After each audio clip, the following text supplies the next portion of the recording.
Number 10. Nail biting or skin picking unconsciously. They don't notice when they start. A hangnail, a dry patch, a rough edge of skin, and then snap, bite, peel, repeat. It's not pain they're chasing. It's control. When life feels chaotic, the body creates a smaller battlefield. The fingertips become the war zone where stress gets punished quietly. Nail biting and skin picking aren't about bad habits. They're micro self-soothing rituals, primitive ways the brain tries to bleed out anxiety. Every tiny wound is a whisper of relief. The brain releases dopamine each time the person fixes something wrong. An uneven nail, a scab, a flaw. It's a cycle. Discomfort, action, momentary calm, then shame. The strangest part? It often happens in silence. During meetings, scrolling sessions, or late-night thinking marathons. The person zones out. Their body takes over, performing stress surgery on itself. Psychologists call it body-focused repetitive behavior. It's the mind's version of white noise, something to do while you drown out the noise of overthinking. And if you tell them to just stop, it won't work. Because it's not willpower that drives it, it's wiring. A nervous system that's constantly on alert needs somewhere to discharge. For some, it's words. For others, tears. But for these people, it's skin and nails, the only part of chaos they can trim, peel, or bite away. Look close next time someone chews their cuticle mid-conversation. They're not bored. They're battling something invisible. Number 9. Overcleaning small spaces repeatedly. They say cleanliness is next to godliness, but for some, it's closer to anxiety management. Ever seen someone wipe the same counter 5 times even when it's spotless? That's not tidiness. It's control disguised as hygiene. When stress builds up, the brain starts craving predictability. So it finds comfort in what can be cleaned, arranged, or wiped away. It's not about dirt, it's about order. Every swipe of the cloth says, at least this part of my world listens to me. Overcleaning is how some people silence chaos. When emotions feel uncontainable, they scrub their surroundings until they feel sterile again. The sink, the desk, the bathroom mirror, they all become stand-ins for an unmanageable mind. You can't erase anxiety, but you can erase dust. You can't fix your thoughts, but you can fix the mess in front of you. Psychologists call this compulsive reassurance, the act of rechecking or redoing something to confirm safety even when it's already fine. It's a mental exhale, a way of saying, I'm still in control, except it never lasts long. Because when the mind is storming,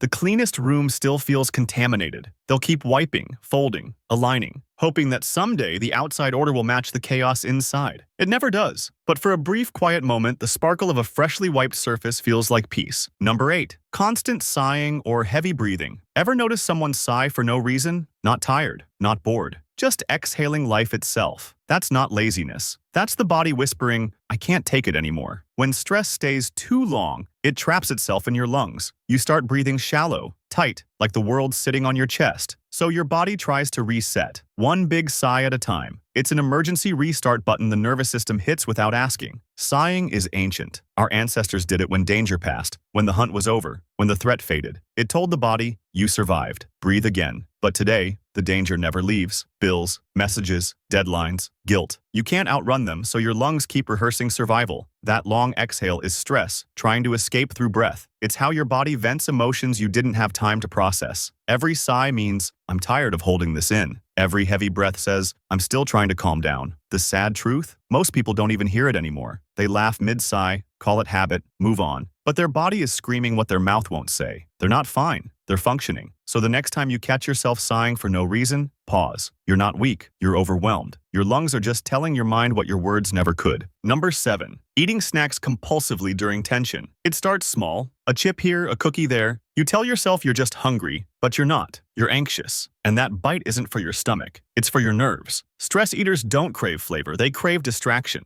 Every crunch, every chew is a momentary break. A pause from overthinking that won't end. When stress strikes, your brain goes primal. Cortisol floods your system. The old alarm. Your body mistakes emotional danger for physical threat, so it demands fuel, fast, sugars, fats, carbs, whatever feels safe and instant. It's not hunger, it's chemistry misfiring. That handful of snacks is ancient instinct, your body's attempt to survive invisible predators. Except now, the predator is your thoughts. The worst part? You don't even enjoy it. The flavor disappears halfway through the bite. What's left is guilt wearing the taste of chocolate. You stare at the empty packet and realize you were never feeding your body, only silencing your fear. This is called emotional displacement. The brain redirects anxiety into an action it can control. It can't fix the argument or the bills, but it can open the fridge. And for 5 seconds, it feels in charge again. But here's the cruel loop. The calm fades and the tension returns, so you reach for another bite and another. Not because you're weak, but because for a moment, that bite feels like breathing. Number 6. Talking too fast in casual settings. Ever met someone who talks like their words are running from something? Sentences overlap, thoughts tumble, and before you can reply, they're already 3 stories ahead. That's not confidence, it's anxiety in motion. When stress takes over, silence becomes dangerous. Because in silence, thoughts get louder. So they fill every pause with noise, words, laughter, half-finished stories. It's not about sharing, it's about surviving their own mind. Fast talkers often don't realize what they're doing. Their body is in fight or flight, and speech becomes the weapon. Talking fast tricks the brain into believing it's in control, that if they keep moving, the storm can't catch up. But the truth, they're not trying to impress you, they're trying to outrun themselves. Each rushed word is a tiny panic attack wrapped in conversation. They breathe less, think less, feel less, because if they stop, even for a moment, the thoughts they've been dodging will hit like thunder. Psychologists call this verbal overcompensation. It's the brain's attempt to drown anxiety with activity, a defense mechanism disguised as energy. But inside, their pulse races, palms sweat, and their mind screams, "Don't pause, don't let them see." You can spot it. The nervous smile, the constant interruptions, the way laughter comes a second too late. They're not being rude, they're unraveling politely. Sometimes the fastest talkers are the ones most afraid of silence, because silence forces them to listen to everything they've been running from. Number 5. Overplanning even small trips or tasks. Some people plan a 2-hour trip like they're preparing for a space mission. Notes, lists, backups, routes, reminders, everything double-checked, triple confirmed. It looks like discipline, but deep down, it's fear of chaos dressed as productivity. When the world feels uncertain, control becomes oxygen. Overplanners don't trust luck. They trust schedules, checklists, and carefully rehearsed scenarios. Because if everything's mapped out, nothing unpredictable can hurt them, or so they hope. Psychologists call this anticipatory coping. It's the anxious mind's way of staying safe, by preparing for every disaster that never happens. But here's the irony. The more they plan, the more anxious they become. Because perfection doesn't calm them, it feeds the cycle. They'll research for days before a 15-minute meeting. Pack extra chargers, extra snacks, extra just in case. It's not about readiness, it's about reassurance. Each plan is a safety net for invisible fears, the what-ifs, that keep replaying in their heads. You can hear it in their voice. Did you double check? Are we sure? Let's plan again. They don't want control, they need it. Because uncertainty feels like drowning, and planning feels like breathing. But life doesn't follow blueprints, and when things go off script, they crumble. Not because they're weak, but because their comfort depended on precision. So next time you see someone obsessing over details, don't laugh. They're not overdoing it. They're trying to stop the future from falling apart, one perfectly aligned plan at a time. Number 4. Always needing background noise to relax. Some people can't stand silence, not for a second. The TV hums, music plays, fans spin, anything to keep the quiet from getting too loud. It's not about sound, it's about safety. For a stressed mind, silence isn't peace, it's confrontation. Because in silence, thoughts get a microphone. Every regret, every what if, every unhealed bruise starts echoing. So they keep noise around like armor. A YouTube video running in the background, a playlist looping all night, even a podcast they're not listening to. It's not entertainment, it's anesthesia. The human brain craves distraction when it's overloaded. Noise gives the illusion of company, a reminder that the world hasn't gone still, that they're not alone with their thoughts. Psychologists call this avoidant coping, a subconscious strategy to drown emotional tension with sensory clutter. But the silence always finds a way back. In those few seconds between songs, in the brief pause when the ad loads, the mind panics, because the noise was never just sound. It was a shield. People who can't relax without background noise aren't addicted to music. They're allergic to stillness. They've learned that quiet means facing themselves. And sometimes that's scarier than chaos itself. So they press play again.